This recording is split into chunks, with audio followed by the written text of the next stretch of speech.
Pesta dansa hancur karena kaki Joe. Selamat mendengarkan. Semua orang yang hadir di acara pesta yang diadakan oleh Tuan William itu serentak memandang ke arah Senita yang saat ini sedang menarik lengan Joe William. Mereka semua tampak heran melihat pemuda itu yang memiliki kulit begitu pekat dengan kehitaman yang hakiki. Memang, jika dibandingkan dengan Jerry dan Clara yang memiliki kulit putih kemerahan, sungguh terasa sangat janggal jika mereka memiliki seorang anak yang berkulit hitam. Ini tentu saja tidak bermaksud merendahkan mereka yang memiliki kulit yang hitam. Tapi, secara logikanya saja, mana ada seorang anak yang memiliki kulit hitam lega bagai pantat kuali, sedangkan kedua orang tuanya memiliki kulit yang putih. Itu sungguh aneh sekali, dan hal inilah yang dirasakan oleh mereka semua. Bukan hanya mereka yang heran, bahkan orang-orang yang terdekat sekalipun sangat merasa heran. Baru beberapa bulan yang lalu mereka mengunjungi Joe di Kuala Nipah. Tapi, sekarang mereka nyaris tidak mengenali Joe gara-gara perubahan ini. Tentunya, ini adalah ulah dari Tengku Mahmud. Entah apa tujuan lelaki tua itu mengubah warna kulit anak itu. Yang jelas, hanya Tengku Mahmud dan Tuhan saja yang tahu. Ketika Senita tiba di daratan meja untuk para tamu yang terhormat, dia kini menghampiri ayahnya dan berkata, "Benarkan ayah? Ini memang Kak Joe William. Senita tidak mungkin salah," kata Senita manja. "Tapi ini..." "Kak Joe menjadi sukarelawan di Kalimantan, makanya dia berubah gosong begini," jawab Senita lagi sok tahu. "Sungguh tidak masuk akal. Tapi ya sudahlah, itu urusan lain. Kali ini kalian bersenang-senanglah. Nikmati pesta ini dan jangan bikin onar." "Baik, ayah," kata Senita lalu segera duduk kembali ke kursinya. "Joe, kemari kau.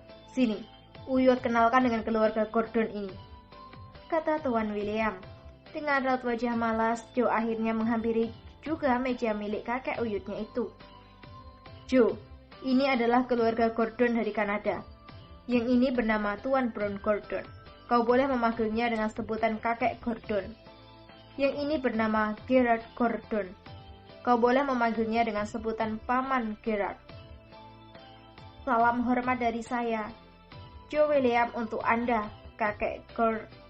"Hei, jangan sentuh troliku. Biarkan dia berada di situ," bentak Joe kepada salah satu panitia pelaksana pesta tersebut yang ingin menyingkirkan troli milik Joe tadi. "Maafkan saya, kek. Terimalah salam hormat dari saya," kata Joe memberi hormat kepada Tuan Brown Gordon dan putranya Gerard Gordon secara bergantian. "Hahaha, anak baik, anak baik. Aku suka dengan Joe William ini," kata Gerard memaksakan diri untuk tersenyum. Sementara itu, tampak Talia bersembunyi di belakang punggung ayahnya. Entah karena takut atau apalah itu, tapi yang jelas, dia sama sekali tidak mau memandang ke arah Joe William. "Ayo Talia, sekarang berkenalan dengan calon suamimu," pinta Tuan Brown Gordon. "Hah?" kata mereka bersamaan. Kini baik Joe maupun Talia sama-sama terperangah mendengar kalimat terakhir yang keluar dari bibir kakeknya itu. "Ayah, orang ini hitamnya tidak umum. Mengapa bisa seperti itu? Aku takut," kata Talia berbisik ke telinga ayahnya. Dia mungkin mengira bahwa Joe tidak mendengar, tapi Joe yang sudah belasan tahun digembleng oleh kedua guru besar tentu memiliki indera yang tajam. "Tidak apa-apa, kalian bisa saling mengenal terlebih dahulu," kata Tuan Brown Gordon pula. Dia berusaha untuk membujuk cucunya itu agar mau melakukan pendekatan dengan Joe. Baginya tidak apa hitam, asal wangi hijau. "Baiklah ayah, kakek," kata Talia menurut. Sebenarnya, Talia ini bukanlah jenis wanita yang sombong. Dia tadi hanya terkejut ketika melihat Joe. Yang dia bayangkan adalah sangat tampan dan datang dengan mengendarai mobil super sport, malah sangat jelek dan memiliki keanehan. Sudahlah hitamnya melebihi standar, ulahnya juga gila. Masa ia datang ke acara pesta yang sangat meriah itu dengan menaiki troli? Setidaknya, itulah yang ada dalam pikiran Talia saat ini. "Silahkan duduk, Nona Cengeng," kata Joe sambil menarik kursi untuk Talia. Dia sengaja mengatakan begitu karena dia melihat wajah Thalia seperti ingin menangis. "Terima kasih, Kak," kata Thalia duduk lalu memandangi ujung taplak meja. "Apa kau mengira bahwa aku ini sangat menakutkan? Apa kau ingin menghina aku di depan ramai orang begini?" Tanya Jo berpura-pura marah. "Oh, tidak, Kak. Tapi aku memang sedikit gugup," jawab Thalia tersedak. "Minum dulu. Aku melihat kau seperti kehausan," kata Jo sambil menjentikan jarinya. Lalu tak lama seorang pelayan datang membawakan beberapa gelas minuman dengan beraneka rupa. Thalia memilih minuman yang dia sukai lalu meminumnya hingga tandas. "Nafsu minummu ternyata besar sekali," kata Jo merasa lucu juga. Jo kini terus saja menggoda gadis itu, berharap agar Thalia cepat muak dan meninggalkan dirinya sendirian. Tapi lama-kelamaan Thalia malah merasa asik juga dengan Jo ini. Hal inilah yang membuat Jo merasa seperti terjebak dalam permainannya sendiri. "Wah, bisa gawat ini," kata Jo dalam hati. Kini acara itu telah sampai pada segmen berikutnya, yaitu dansa. Jo yang seumur hidupnya tidak pernah berdansa merasa panas juga ketika melihat kedua orang tuanya serta yang lainnya turut berdansa. Bahkan, Jackson juga turut berdansa dengan seorang wanita berusia sekitar 50-an. Dan itu adalah adik dari Tuan Brown yang dulu ingin dijodohkan dengannya, sebelum terjebak oleh ulah Diana Rickner dan Robin Patrick. "Ayo Kak, kita berdansa," ajak Thalia seraya menarik lengan pemuda hitam legam dan berkarat itu. "Aku tidak pandai," jawab Jo seraya menolak. "Hah? Seorang tuan muda tidak pandai berdansa? Sungguh malang sekali," ejek Thalia. Mendengar ejekan ini panas juga hati Jo.